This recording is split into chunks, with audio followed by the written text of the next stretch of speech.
This is my first trip to Lebanon.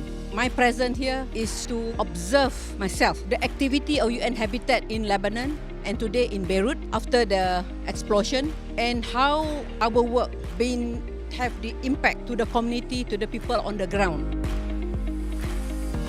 The purpose of UN-Habitat's Executive Director's visit to Lebanon was multifold. Primarily, she came to visit the city of Beirut to observe the progress on urban recovery and reconstruction. She also came to reconfirm her commitment to the country of Lebanon. Another purpose was to see UN-Habitat's work across the country.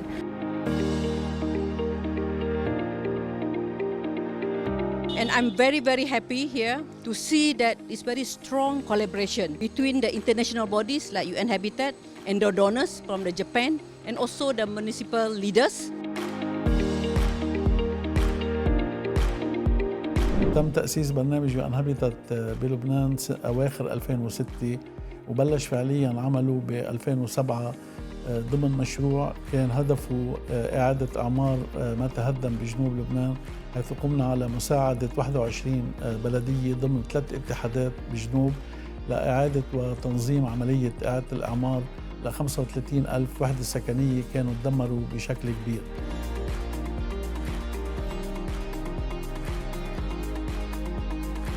كمان كان في شغل بإعادة أعمار الضاحية الجنوبية وإعادة أعمار مخيم نهر البارد اللي كانت الأحداث عم تتواصل بشكل متتالي. ولما بدأ النزوح السوري بناء على الخبرة اللي اكتسبناها بسنين اللي مرقت، قدرنا نحن كمان نساعد بعملية الإيواء للنازحين السوريين.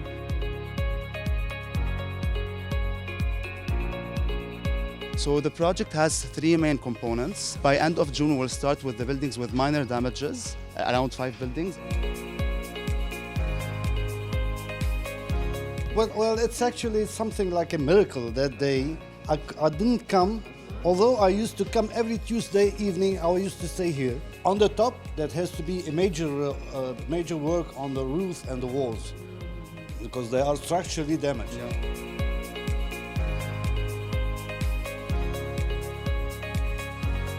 The matter of sustainability for the United Nations and including UN-Habitat is very, very important to us. It's very close to our heart. And I think that in the way that we design our projects, we keep this in mind from the outset. So we work directly with communities, the communities which we try to serve. We work also with the local authorities who we're trying to support. We work at the national levels.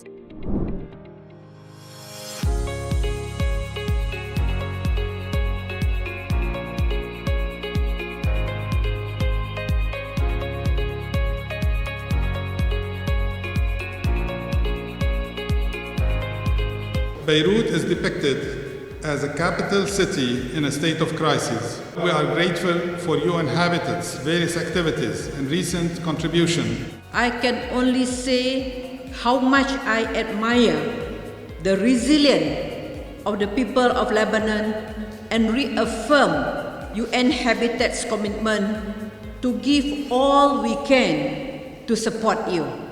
The UN-Habitat Beirut City Profile that we are launching today is a key reference to support the 3RF process. This report highlights the most important issues facing the city of Beirut. The Beirut City Profile comes to enrich our growing profiling portfolio in Lebanon, which so far includes 2 city profiles for Tripoli and Tyre, and over 29 neighborhood profiles, mostly on disadvantaged areas across the country. والمقاربة اللي عم يتبعها البرنامج من سنين اجت بوقت أثبتت مدى جدواها، خاصة خلال السنتين اللي مرقوا واللي نحن شهدنا فيهم عدة أزمات متتالية، أزمة كورونا وبعدين لحقتها الأزمة الاقتصادية الكبيرة اللي عم نمرق فيها، ومن ثم انفجار مرفأ بيروت. هيدا المقاربة حقيقة خلت UN-Habitat تقدر يكون عندها دور قيادي بعملية الاستجابة لاحتياجات الناس.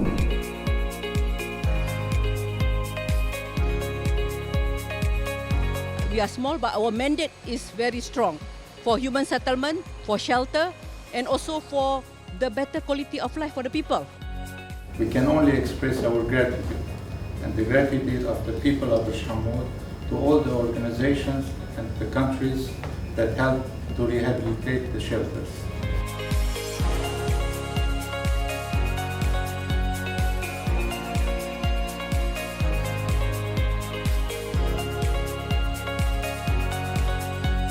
Appreciate the things that you have done.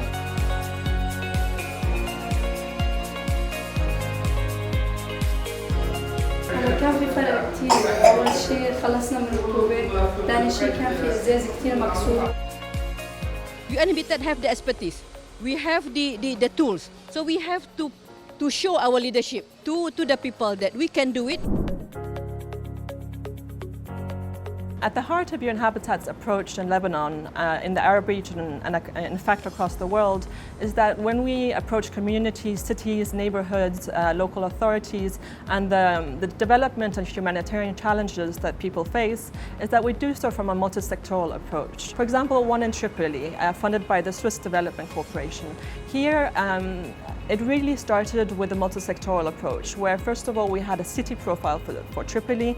We undertook neighborhood profiles for the cities of Mina and Badawi, so that first of all we can understand the issues at hand. Then we worked with the communities to really define the multiple aspects of the issues that they're facing, whether it's safety and security, whether it's basic services, whether it's access to public spaces, or whether it's about access to facilities which can really enhance the social cohesion between communities.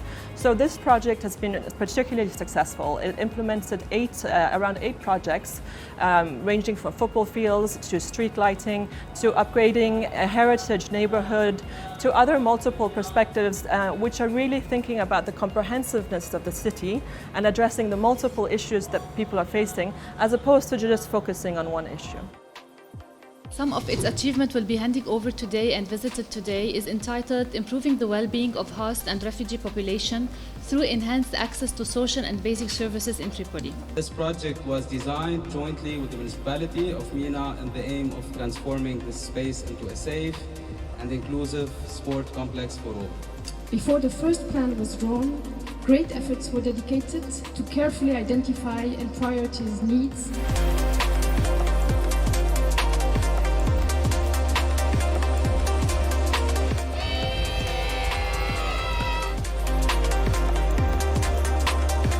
لبينا اللي بدنا اياه بيعملنا اياه شغله ما بتسوى بيقول لي بدها عجبتك بقول له عجبتني وانتم عجبتونا هلا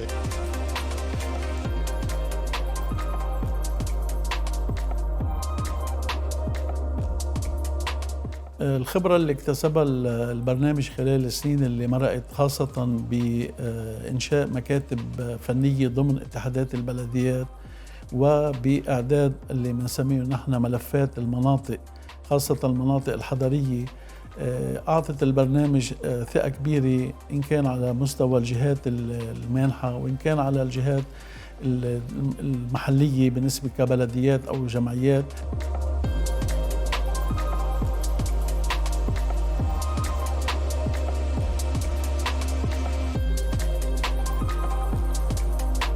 The Habitat Center is an exceptional center. It's a center which came about through the support from the UN Trust Fund for Human Security.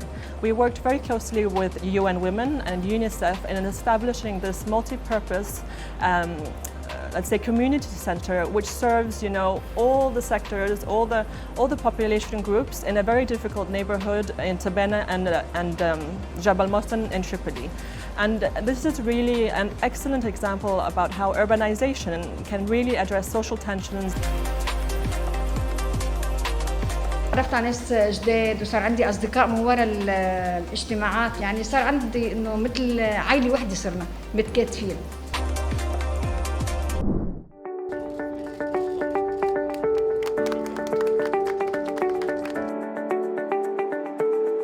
I'm very honored to be here with you today to mark the completion of an important project in Karantina, the rehabilitation of this National HIV and Tuberculosis Center that heavily impacted by the devastating Beirut Port explosion.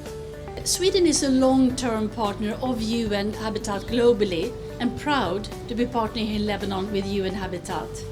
شركائنا الدوليين المحليين فرصة لحتى نتقدم بالشكر لكل الشركاء فعلاً الحقيقيين اللي عم بيكونوا بجانب المجتمع اللبناني.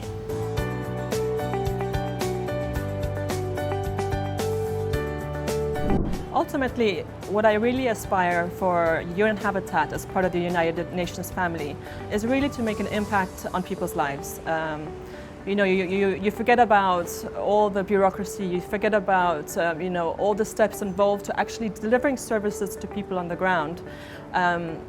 Then you think about the individual. You think about the individual, the mom, you think about the daughter, you think about the kids, you think about the youth, you think about the elderly, you think about the disabled.